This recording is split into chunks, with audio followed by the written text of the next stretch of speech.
Hermanos, buenas tardes. El día de hoy vamos a seguir con nuestro vocabulario santo, que le llamamos así porque es un vocabulario que tendríamos que tener siempre presente al momento de compartir la palabra de Dios con algún nuevo creyente. La palabra que vimos la vez anterior era la palabra santo. Ahora nos vamos a enfocar en la palabra perdido. Y está basado en la palabra de Dios del Evangelio de Lucas, en el capítulo 15, versos del 11 al 14. Esa es la primera sección que vamos a leer.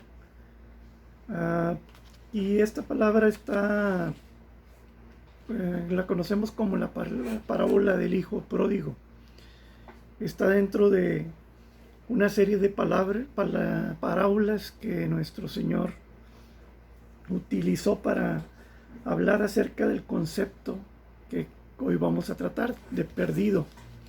Él habla de una oveja perdida, habla de una moneda perdida, y en este caso habla del hijo pródigo, un hijo que estaba perdido pero que fue encontrado por su padre, que estuvo esperándolo en todo momento. Dice la palabra de Dios, Lucas 15 del 11 al 14. También dijo: un hombre tenía 2 hijos, y el menor de ellos dijo a su padre: Padre, dame la parte de los bienes que me corresponde. Y les repartió los bienes. No muchos días, juntándolo todo, el hijo menor se fue lejos a una provincia apartada, y allí desperdició sus bienes viviendo perdidamente. Y cuando todo lo hubo malgastado, vino una gran hambre en aquella provincia y comenzó a faltarle. Bueno, hermanos, en esta palabra de Dios que acabamos de hablar, que acabamos de leer, nuestro Padre Dios nos quiere mostrar que el hombre, de toda su vida, desde el huerto del Edén hasta nuestros días, siempre el hombre quiere hacer su voluntad. Quiere tomar su propia decisión como si no hubiera sido creado por alguien, como si él mismo fuera el dueño de su propio destino. Dice la palabra de Dios en lo que acabamos de leer, que en este caso un hombre tenía 2 hijos, y el menor de ellos le dijo a su padre: Padre, dame la parte de los bienes que me corresponde. O sea, lo que estamos viendo aquí, hermanos, es que una persona, cuando está perdida, se atreve a pedir a su padre, en este caso, la parte de los bienes que le corresponde. Le está pidiendo su herencia. O sea, el padre no ha muerto. Sin embargo, esta persona pide la parte de la herencia que le corresponde. O sea, es algo que para las personas que estaban escuchando esta parábola era algo incomprensible. ¿Cómo alguien se atrevía a pedirle, en este caso a su padre: dame la parte de los bienes que me corresponden, dame la parte que yo quiero manejar? Yo quiero manejar mi propia vida. Entonces reclama, en este caso, algo que no le corresponde. Y eso es algo que muy usualmente escuchamos en el mundo, que dicen: yo tengo el derecho de vivir la vida como a mí me corresponde, como a mí me plazca, tomar mis propias decisiones sin que nadie me juzgue. O sea, no toman en cuenta a su Creador, que han sido creados para dar gloria a Dios. Mas sin embargo el mundo dice: yo quiero vivir mi vida, quiero vivir como yo quiera vivir. Eso es lo primero que vemos en el hijo pródigo, que pide la parte que él dice que él le corresponde, pero en realidad no le correspondía porque el padre todavía vivía. Y seguimos leyendo, hermanos. Dice: no muchos días después, juntándolo todo, el hijo menor se fue lejos a una provincia apartada. Y ese es el punto número 2, hermanos. Dice que la persona se aleja de Dios y no quiere estar cerca de la presencia del Padre. Eso es lo que quiere vivir las personas, hermanos, que no conocen a Dios, que viven perdidos, que no tienen un objetivo claro en su vida. Dicen, yo quiero vivir apartado de mi Padre. O sea, viven apartados de Dios, sin ninguna consideración de su palabra, de sus mandamientos, de sus preceptos, de la voluntad de Dios. La voluntad de Dios es que quiere tener a sus hijos juntos, como este hombre que tenía a sus 2 hijos en su casa. Sin embargo, el hijo pródigo dice, yo voy a tomar mis bienes y me voy a apartar donde no esté mi padre. Esa es lo que vemos en esta parábola, que el hijo quiere vivir apartado del padre. Y luego seguimos viendo, hermanos, que dice que apartado de ahí, desperdició sus bienes viviendo, la palabra que dice es perdidamente. Esa es la condición del hombre. El hombre está perdido. El hombre no tiene un objetivo claro en su vida por el cual vivir. El hombre no busca a Dios, busca su propia satisfacción, sus propios anhelos, sus propios deseos. Entonces él, dice aquí la palabra, desperdició sus bienes viviendo perdidamente. Eso es lo que sucede, hermanos. El hombre cuando pierde la razón de su vida, de acuerdo a los planes de Dios, desperdicia su vida. Vive perdidamente. ¿Qué quiere decir? Que poco a poco se va deshaciendo de lo que el Padre le dio. El Padre nos da la vida para vivir de acuerdo a sus propósitos. Pero cuando uno vive perdidamente, uno desperdicia lo que el Padre le da. Y es muy triste, hermanos. Dice, porque cuando hubo malgastado todos sus bienes, vino una gran hambruna en aquella provincia y comenzó a faltarle. ¿Qué comenzó a faltarle? Pues sus bienes. Ya no tenía él de qué van a gloriarse. Va perdiendo poco a poco su dignidad, va perdiendo todo lo que el Padre le dio. Los malgastó, los perdió. Y pierde de tal forma, hermanos, el contacto con la realidad. En primer lugar, perdió la relación que tenía con Dios. Y otra cosa, hermanos, esa persona nunca puede tener una buena relación con los hombres. Por eso vemos tantos problemas. La gente no se puede relacionar con la demás gente. Este hombre, cuando vio que había hambre, pidió, hermanos, que se le diera trabajo en un lugar donde se cuidaban cerdos. Algo completamente contrario a lo que él estaba acostumbrado, de acuerdo a los valores que estaba recibiendo y de acuerdo a la ley. Él no podía convivir con cerdos. Y dice que se le antojaban inclusive la comida que tenían esos cerdos. Esa parte de la escritura no la vamos a leer, pues como quiera la vamos a analizar, pero quiero leer con ustedes del versículo 17 al 19. Dice la palabra de Dios. Y volviendo en sí dijo, ¿cuántos jornaleros en casa de mi padre tienen abundancia de pan y yo aquí perezco de hambre? Me levantaré e iré a mi padre y le diré, Padre, he pecado contra el cielo y contra ti. Ya no soy digno de llamarme tu hijo. Hazme como a uno de tus jornaleros. Bueno, hermanos, en esta parte que acabamos de leer, estamos viendo el proceso del arrepentimiento, hermanos, porque estamos viendo que dice en el versículo 27, y volviendo en sí. Esta persona, hermanos, estaba perdida. Y dice la palabra de Dios que una persona perdida también está muerta espiritualmente. No tiene vida en él. No puede él reaccionar por su propia voluntad. ¿Por qué? Porque es una persona que está perdida, hermanos, necesita ser encontrada. Una persona que está muerta necesita tener vida. Y él mismo no se la puede dar.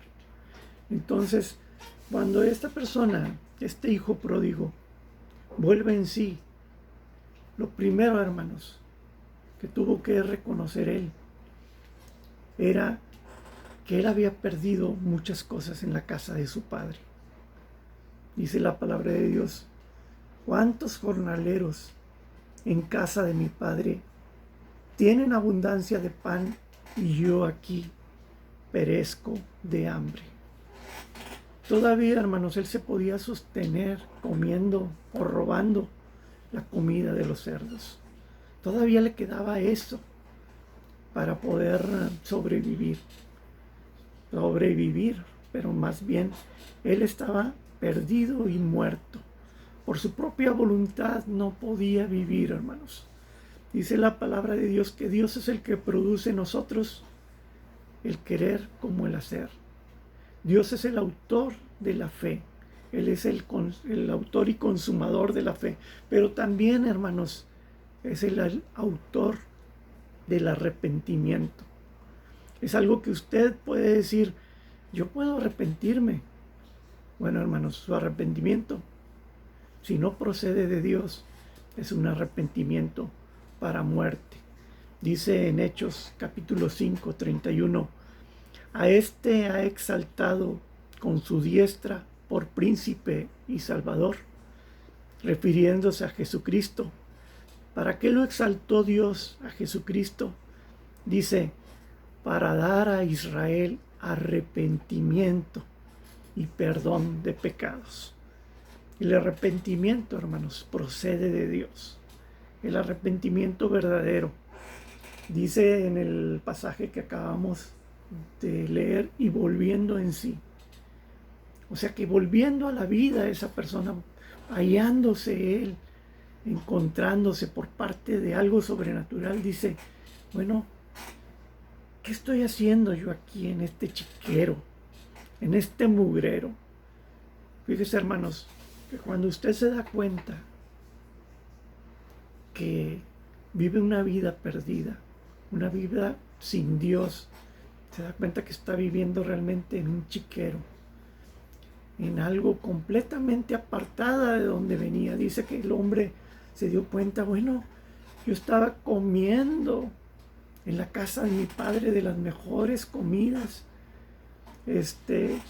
y ahora perezco de hambre, ahora estoy muriendo, ahora estoy muerto prácticamente, no tengo vida.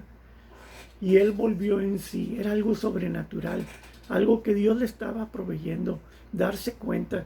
Por lo regular, hermanos, cuando uno se arrepiente, uno primero se da cuenta en qué condición está, en qué condición está viviendo. Pero cuando procede de Dios, hermanos, cuando es un arrepentimiento que procede del cielo, es un arrepentimiento que nos abre nuestros ojos y nos hace ver nuestra condición actual, apartada completamente de Dios. Dijo el hijo pródigo: yo en la casa de mi padre. Se acordó de la casa de su padre, se acordó de su padre, de lo que su padre le proveía, que era un alimento, hermano, sobrenatural, que le proveía fuerzas. Dice: yo sé que de la casa de mi padre podía comer todo lo que había ahí. Y era un arrepentimiento que procedía del Padre. Y dijo él: me levantaré e iré a mi padre. Fíjense, hermanos, que su arrepentimiento era tal que se decidió a abandonar lo último que le quedaba. ¿Qué era lo que le quedaba? Las algarrobas que le daba a los cerdos. Si usted, hermano, no abandona lo último que le queda, quiere decir que no ha recibido un arrepentimiento verdadero. Si usted dice: yo me voy a arrepentir, pero guarda algo, hermanos, todavía, y no la abandona. Si usted dice: este vicio, yo lo voy a ir dejando poco a poco, hermanos, ese no es un arrepentimiento que procede de Dios. El arrepentimiento que procede de Dios, hermanos, abandona todo, deja todo atrás. Va a abandonar las algarrobas, eso último que queda, que usted no quiere soltar. Y va a decir, voy a regresar a la casa de mi padre, como uno de los jornaleros. ¿Por qué? Porque he pecado, dice la palabra de Dios, contra el cielo y contra ti. Hermanos, el arrepentimiento verdadero, aparte que abandona las cosas, reconoce que ha pecado, hermanos, contra el cielo y contra Dios, contra todo lo que Dios nos ha dado, hermanos. Le ha dado la espalda, hermanos, a todo lo que Dios nos ha provisto. Y ese es un arrepentimiento, hermanos, para vida. Dice, yo no soy digno de ser llamado hijo tuyo. O sea, uno se da cuenta, hermanos, que no somos dignos. Nosotros no, por nuestros propios méritos, hermanos, no podemos alcanzar la salvación. No podemos regresar al Padre. Necesitamos, hermanos, a Dios, que Él intervenga. Y como les digo, Él es el que lo hace desde el principio. Desde que usted, hermano, se da cuenta en la condición en la que vive. Y usted, hermano, necesita arrepentirse. Y usted necesita darse cuenta que es indigno, hermanos. Es cuando usted se da cuenta que necesita la vida, hermanos, sobrenatural de Dios, que solamente Él puede dar. Y necesita que Él venga y lo rescate. ¿Por qué? Porque usted está muerto en sus delitos y pecados. No tiene salvación. Quiero leer, hermanos, otro pasaje que nos habla claramente acerca del arrepentimiento, porque es lo más importante, hermanos, que en cuando usted se da cuenta en la condición en la que vive. Dice 2 Corintios 7:10, porque la tristeza que es conforme a Dios produce arrepentimiento para salvación. Quiero que entienda esto, hermanos. Dice, la tristeza que es conforme a Dios, o sea, cuando usted se siente indigno y que es conforme a Dios, hermanos, produce arrepentimiento para salvación. Pero la tristeza del mundo produce muerte. O sea que hay arrepentimiento, hermanos, que no es genuino. Puede ser que usted diga, uy, me arrepiento de corazón. Sí, pero que por lo mejor usted teme el castigo de Dios. Teme porque se ha portado mal. Teme porque ha andado desperdiciando los bienes que el Señor le ha dado. Pero no es un arrepentimiento genuino. ¿Sabe usted, hermano, que Faraón estaba arrepentido cuando Dios le envió las plagas? Temía el castigo de Dios, pero no fue un arrepentimiento genuino. Judas se arrepintió, hermanos, pero no era un arrepentimiento genuino. El arrepentimiento genuino procede de Dios. Y usted se considera en ese momento indigno y se ve incapaz, hermanos, de tener vida por sus propios méritos. Necesita que alguien se lo dé. Y ese solamente puede ser Dios. Vamos a leer el último pasaje de la Escritura. Lucas 15, del 20 al 24. Y levantándose, vino a su padre. Y cuando aún estaba lejos, lo vio su padre. Y fue movido a misericordia y corrió. Y se echó sobre su cuello y le besó. Y el hijo le dijo, Padre, he pecado contra el cielo y contra ti, y ya no soy digno de ser llamado tu hijo.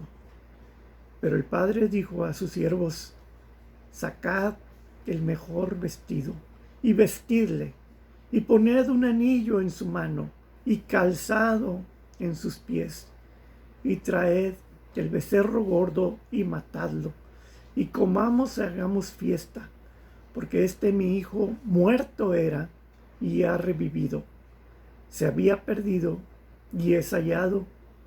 Y comenzaron a regocijarse. Bueno, hermanos, en este pasaje tan hermoso, hermanos, que muchos escritores lo han considerado el más hermoso, historia que se pueda haber contado. Nos habla, hermanos, de una reacción del hijo. Dice que, y levantándose, vino a su padre.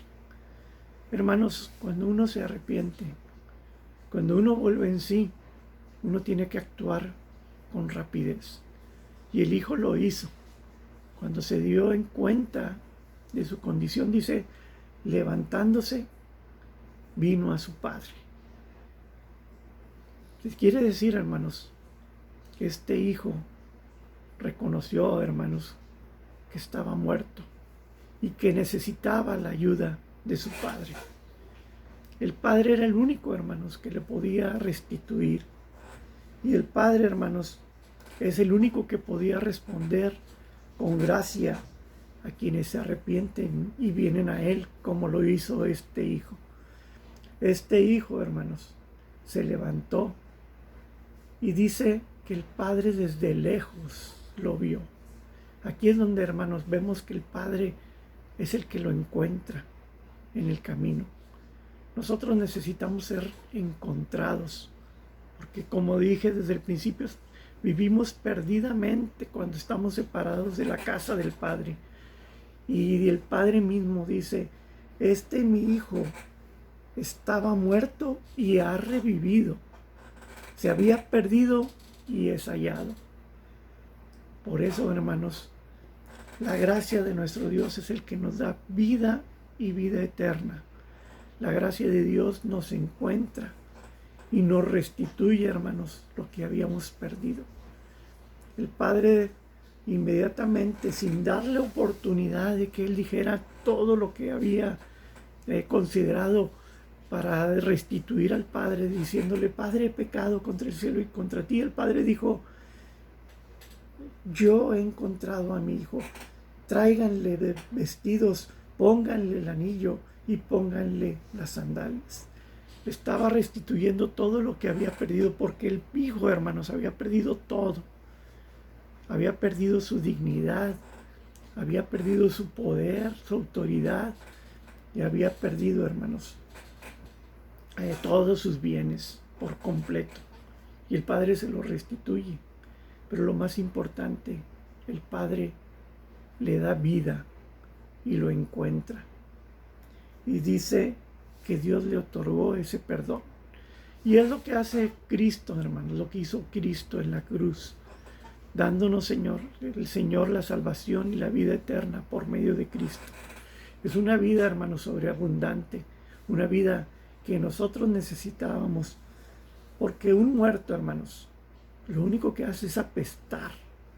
Todo lo que hace el muerto, hermanos, es crear obras que apestan, hermanos, obras que no son agradables a nuestro Dios. Y cuando el Padre nos da la vida, nuestras obras ahora son obras de justicia. Por eso Dios responde, hermanos, con su gracia, cuando uno se arrepiente genuinamente y para salvación. ¿Qué sucede, hermanos, en el cielo cuando uno se arrepiente? La palabra de Dios dice que hay gozo en el cielo. Continuamente hay gozo en el cielo para gloria de Dios, hermanos, porque continuamente hay regocijos en el cielo cuando un pecador se arrepiente. Cuando fue encontrada la oveja, dicen que el pastor llamó a sus vecinos para hacer fiesta. Cuando la mujer encontró la moneda perdida, también llamó a los vecinos para hacer fiesta. Y aquí, hermanos, dice que también cuando un pecador se arrepiente, hay regocijo en el cielo. Quiera Dios, hermanos, que usted comparta este mensaje para que continuamente, hermanos, no cese el regocijo en el cielo. Por eso, hermanos, nuestras vidas deben de ser de gozo, porque sabemos, hermanos, que hay personas que se gozan en el cielo cuando alguien se arrepiente, y nosotros somos, hermanos, los que tenemos ese mensaje y que podemos compartirlo para continuamente, hermanos, crear gozo en nuestras vidas y gozo en el cielo. Y hermanos, esta es la segunda palabra, hermanos, que estamos viendo, la palabra perdido. Y lo vimos claramente a través de esta parábola, hermanos. Y esa es la idea central de nuestro estudio. Dice, sin Cristo estamos perdidos irremediablemente. Esa es la idea, hermanos, de nuestro estudio. Yo quiero, hermanos, hacer una oración. Yo no sé, hermanos, una de las cosas más difíciles, hermanos, es el arrepentimiento genuino. Déjenme decirle que una persona cuando no está arrepentida genuinamente, las cosas espirituales, hermanos, se le hacen como una carga. ¿Por qué? Porque no ha sido alcanzado, hermanos. Vive una vida falsa, hermanos, de un falso testigo. No puede dar testimonio. ¿Por qué? Porque le da vergüenza, se apena y se retrae. Y aparte, hermanos, su vida presente es una carga y la vida futura le da temor. Una persona perdida, hermanos, no puede ser feliz y no tiene paz. Por eso quiero orar, hermanos, para que si usted, hermano, no ha encontrado esa paz, el arrepentimiento que da Dios, yo quiero, hermano, orar por usted, para que usted lo pida a Dios y pueda dejar por completo todo, hermanos, dejar esas albarrobas de las que todavía está atado, para que pueda sus ojos y su vida tener vida sobrenatural. Esto no es de sangre ni de carne, pues lo que le dijo Jesús a Nicodemo, tiene que venir de lo alto. Por eso quiero orar en este momento. Oremos, hermanos. Nuestro Padre y nuestro Dios, te alabamos y te damos honra, nuestro Padre, porque tú eres un Dios que siempre está buscando a lo que se había perdido. Para eso vino Jesús, nuestro buen pastor, que da la vida por sus ovejas. Por eso, Padre, en esta noche, en este momento, Padre, yo te pido en el nombre de Cristo Jesús, que tú toques, Padre, con tu mano salvadora y rescate, Señor, lo que está perdido. A esos hermanos, Señor, que todavía, Padre, viven lejos de la casa de mi Padre. Yo te pido en el nombre de Cristo Jesús, que toques esos corazones y que se entreguen, Señor, en este momento, para que puedan tener salvación y vida eterna en Cristo Jesús, por medio de tu Santo Espíritu. Haz la obra, Señor. Te lo pido en el nombre precioso de Cristo Jesús. Amén. Amén. Quiere el Señor, hermano, que usted pueda hacer esa oración y arrepentirse genuinamente. Yo le pido, hermano, en el nombre de Cristo Jesús, que tome un momento para acercarse a Dios y decir, Padre, yo quiero regresar a tu casa. Quiero, por los méritos de Cristo, encontrar ese camino a casa. Entonces, hermanos, vamos a seguir meditando en estas palabras de salvación para gloria de Dios. Amén.